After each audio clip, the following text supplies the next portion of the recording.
নমস্কার, কেমন আছেন সবাই? আশা করি সকলেই ভালো আছেন। আমার নতুন আরেকটি ভিডিওতে আপনাদের সকলকে অনেক অনেক স্বাগত জানাই। আজকে অলি কিন্তু দেখুন এখানে আলপনা দিচ্ছে, কেননা এখন তো অঘ্রাণ মাসের সংক্রান্তির দিনে তো সেই ইতুলক্ষ্মী পুজো হয়, তাই আমাদের বাড়িতেও তো ইতুলক্ষ্মী পুজো আছে। সেজন্য কিন্তু অলি এখন আলপনা দিয়ে দিচ্ছে। গোটা বাড়ি যেখানে যেখানে দিতে হবে সেখানে সেখানেই কিন্তু আলপনা দিয়ে দিচ্ছে। তো আজকে তো রবিবার, আজকে তো আলপনা মানে ইতু আছে, তাই শনিবার দিনে কিন্তু আগের দিনেই আলপনাগুলো সব দিয়ে দিয়েছিল। তা শনিবার দিন দুপুরবেলা থেকেই শুরু করেছি, মুড়ি টুড়ি খেয়ে স্নান টান করে কিন্তু ও এখন আলপনা দিতে বসে গেছে। তো মাঝের উঠোনে দিতে হয়, প্রতিটা দরজায় দরজায় দিতে হয় ঘরের। তারপরে তুলসী মন্দিরে পুজো হবে, তুলসী তলায় দিতে হবে, তারপরে ছাদের মাঝখানটাতে দেবে, এরকম করে কিন্তু সব জায়গাতেই কিন্তু দিয়ে দিয়েছিল। তো এখানে মাঝখানটা যখন দিচ্ছে নিচের উঠোনে, তো আমি একবার জন্য নিচটাতে এসেছিলাম ওর আলপনা দেওয়াটা দেখতে। তো নিজে থেকেও বলে, আর এই দেখো গোল্ডিও কিন্তু ওর পাশে দাঁড়িয়ে দাঁড়িয়ে ওর পাশে আছে দিদির কাছে।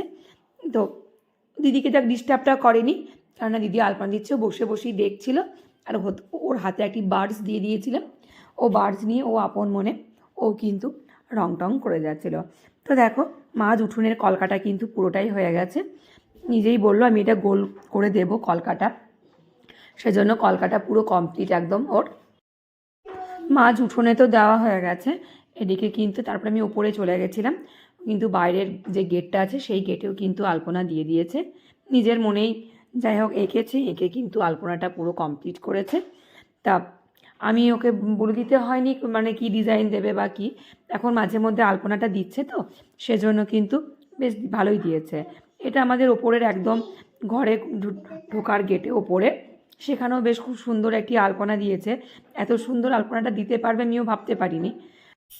তারপরে কিন্তু ও আর গোটা ঘরে আলপনাটা দিয়ে কমপ্লিট করতে পারিনি, কেননা তখন তোর 4টে বেজে গেছিলো, নাচের ক্লাসও ছিল, সেজন্য নাচের হাত পা ধুয়ে ড্রেস পরে নাচের ক্লাস চলে গেছিলো। নাচের ক্লাস থেকে ঘুরে এসে সন্ধেবেলাতে তখন গোটা ঘরের দরজায় দরজায় মানে গোটা বাড়িতে যে দরজায় দরজায় আলপনাগুলো দিয়েছিল, আর হরিতলাতেও কিন্তু মানে তুলসী মন্দিরের ওখানেও কিন্তু আলপনাটা তখনও সন্ধেবেলায় দিয়েছিল। সেজন্য আমি আর অলি একদম বেশ ভালো মতন কানে ঢাকা ঢুকি নিয়ে ছাদে এসেছি একটি চার্জার লাইটটা নিয়ে। তা এত ভীষণ পরিমাণে হাওয়া, মানে ওখানে বসে যে কলকাটাও করবে বা আলপনাটা দেবে, মানে ধৈর্য ধরছে না, কতক্ষণে শেষ করে যাব নিচে এটাই মনে হচ্ছে। তোকে বুঝি তুই বাবা তাড়াতাড়ি যেমন হোক একটা কিছু কলকা করে দে, তুই নিচে চল, আর থাকতে পারছি না, ভীষণ হাওয়া দিচ্ছে।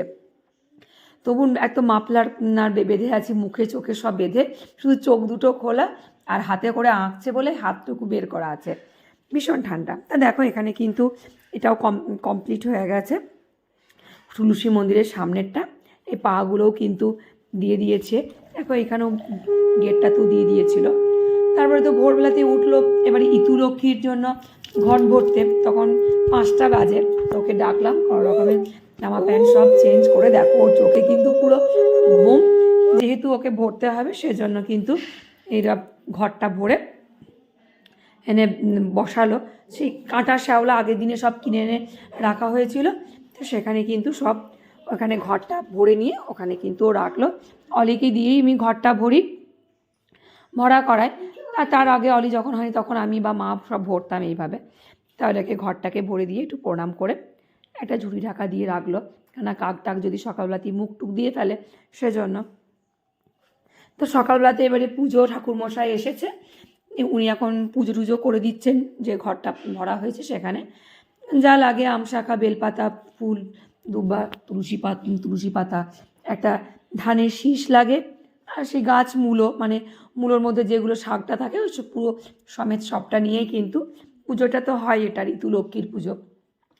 তো এখানে কিন্তু পুজো টুজো হয়ে সবাই অঞ্জলি টঞ্জলি দেবে বলে সবাই বসেও আছে। এদিকে এখানে মা আছে, মেজো মা মানে আমার মেজো যে শাশুড়ি আছেন, এদিকে অলি আছেন, আমার দেওরের মেয়ে আছে, আর ওইদিকে আমার 2 জা বসে আছেন। তো এখানে কিন্তু পুজো টুজো চলছে, এবারে পুষ্পাঞ্জলি দেবার পালা, পুষ্পাঞ্জলিও হবে এবারে একে একে। তো এবার এখন পুষ্পাঞ্জলি হবে, সেজন্য সবার হাতে ফুল টুল দিয়ে দিচ্ছে। এই যে অলির হাতেও ফুল দিয়ে দিল, দেওরের মেয়ের হাতেও ফুল দিয়ে দিল। এবার ঠাকুরমশাই এখন মন্ত্র বলবেন আর সব তো পুষ্পাঞ্জলি দেবার এবারের সময়, তো পুষ্পাঞ্জলিটা আগে সব দিয়ে দিচ্ছে। তারপরেই তো পুজো শেষ। এবারে তারপরে অলিকে দিয়ে আমি একটু ইতুর ঘটে না জল দেওয়া করাই, এটা আমি প্রতি বছরই করি, সেরকম এবছরেও করব। পুষ্পাঞ্জলিটা হয়ে যাক, ঠাকুরমশাই চলে যাক, তারপরেই কিন্তু ইতুর ঘটে একটু জল দিতে হয় মেয়েদের, তো সেরকম ইতুর ঘটে জল দেবে তারপরে। তো এখানে কিন্তু পুজো টুজো সবই হয়ে গেল, এদেরও প্রণাম টনাম সেরে নিচ্ছে। যা তারপরে নিচে যাব, একটু বই পড়তে হয়, সেই বইটা আবার মা এখন পড়বে, সেগুলো শুনবো বইটা শেষে একদম। তো এই ঠাকুরমশাই আসতে দেরি করছিলো বলে কিন্তু আমারও রান্না বান্না একটু আমিও কিন্তু মাঝে মধ্যে টুকটাক করে সেরে ফেলেছি। তো এখানে দেখো পুজোও হয়ে গেছে, শান্তি জল দেওয়া হচ্ছে, সব শান্তি জল দিয়ে দিয়ে এবার টিপ দিয়ে দিল। এবার যাবো নিচে, যে প্রসাদ নিয়ে অলিকেই বলেছি তুই নিচেতে গিয়ে রাখ, তারপরে কোষাকুষিতে যে জল আছে সেই জল নিয়ে তুই ঘটে দিবি।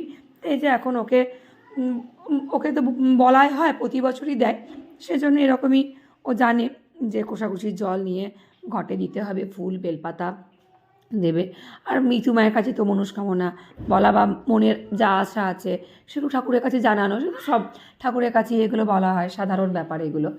তো সেইভাবেই কিন্তু অলিও এখন পুজো টুজো করে নিচ্ছে। আর এদিকে পিছনে কিন্তু যে বস্তাগুলো দেখছেন না, ওই বস্তাগুলোতে কিন্তু আমার গাছের মাটি রাখা আছে, সব গাছের দিতে হবে টবে টবে, সেজন্য ওইগুলো পাশেই রাখা আছে বলে ওইগুলো ওইখানেই আছে, ওগুলো সরানো কোনো ইয়ে করিনি, সরানো যায়ও নি। তারপর প্রণাম টনাম করে এই যে একটি ঝুড়ি আছে, ঝুড়িটা কিন্তু এখানে ঢাকা দিয়ে দেবো, ইতুরকে তো খোলা রাখতে নেই, তো এরকম ঢাকা দিয়ে মা কিন্তু এখানে এখন বই পড়ছে। তেমন বদরাগী সংসারে ছিল তার বামনি আর 2 মেয়ে, উম্ন আর ঝুম্ন। একদিন বামুনের পিঠে খাবার স্বাদ হলো।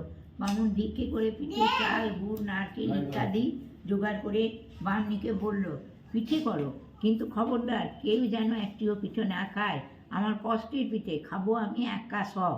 সকালবেলা বামনি উম্ন ঝুম্ন ঘুমিয়ে পড়তে। তো মায়ের বই পড়া প্রায় কিন্তু শেষের দিকে, বই পড়াটা হয়ে গেলে একটু প্রসাদ মুখে নেব, কারণ আজকে সেই চাল ভাজা, মুড়ি মুড়কি, একটু নাড়ু, মুড়ির নাড়ু এসব খেতে হয় প্রসাদের এগুলো, তা ওইগুলো একটু মুখে নিয়েই কিন্তু আমরা তারপরে দুপুরের খাবারটাও খেয়ে নিতে হবে।